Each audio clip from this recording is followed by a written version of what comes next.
तारदाळ खोतवाडीमधील मतदारांनी जागृत राहून महाविकास आघाडीच्या उमेदवारांना मतदान करावे. पवन शिंदे. तारदाळ पंचायत समिती निवडणुकीत महाविकास आघाडीकडून माझी पत्नी अनिता पवन शिंदे हे निवडणूक लढवित आहे.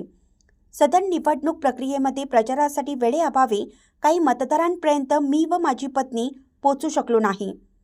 त्यामुळे मतदारांनी मला माफ करावं व 7 फेब्रुवारी रोजी होणाऱ्या मतदाना दिवशी आपण सर्व जागृत मतदारांनी आपला मतदानाचा हक्क बजवावा व महाविकास आघाडीच्या उमेदवारांना मतदान करावे, असे नम्र आवाहन पवन शिंदे यांनी केलं आहे. नमस्कार, मी पवन विलासराव शिंदे. येणाऱ्या 7 तारखेला आपल्या इथं पंचायत समिती निवडणूक होऊ घातलेली आहे. तरी माझी सर्वांना कळकळीची विनंती आहे की तुम्ही कसल्याही परिस्थितीत तुमचा मताचा अधिकार तुम्ही चुकवू नका. सकाळी उठल्यापासून तुम्ही, माझं मत आहे की तुम्ही पहिलं काम 7 तारखेचं की असं असावं की तुम्ही मतदान करायला यायला पाहिजे. माझ्या पत्नी सौ अनिता पवन शिंदे यांचे उमेदवारी अर्ज आम्ही भरलेले आहे. अत्यंत बिकट परिस्थितीत, म्हणजे अर्ज भरण्यासाठी शेवटचे 20 मिनिट कमी असताना आम्ही अर्ज दाखल केलेला आहे. जर तो अर्ज मी दाखल केला नसता तर आज आपल्या पंचायत समिती मतदारसंघात निवडणूकच लागली नसती, कारण ती निवडणूक बिनविरोध होत होती.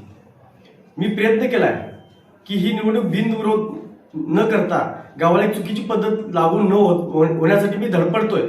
तरी तुम्ही मला साथ द्यावी अशी इच्छा आहे माझी. या सगळ्या प्रकरणात काय झालं की गावाचा जो विस्तार आहे फक्त 7 दिवसात तो संपूर्ण प्रत्येकापर्यंत जाणं मला शक्य झालं नाही किंवा माझ्या पत्नीला शक्य झालं नाही. माझी सर्व मतदारांना कळकळीची विनंती आहे की माझ्या परिस्थिती समजून घेऊन, माझ्या मर्यादा समजून घेऊन तुम्ही ज्याच्यापर्यंत मी पोहोचू शकलो नाही त्यांनी मला माफ करावे व मतदान करताना तेवढं एखादा चांगला काम करणारा होतकरू अशा पद्धतीच्या उमेदवाराला मतदान करावं. गेली 10 वर्ष झाले मी बिना पदाचा मी उभा असलोय. माझी अवस्था अशी झाली आहे की एखाद्या रिटायर्ड सरकारी अधिकाऱ्यासारखी काम करायची खूप इच्छा आहे, पण पद नसल्यामुळे मर्यादा येतात. मला खरोखर परत एकदा संधी देऊन बघा. मी तुमच्या त्या सर्व आशा पूर्ण करणार. जनता जी उभं राहिली त्यांचे खरोखर मनापासून आभार.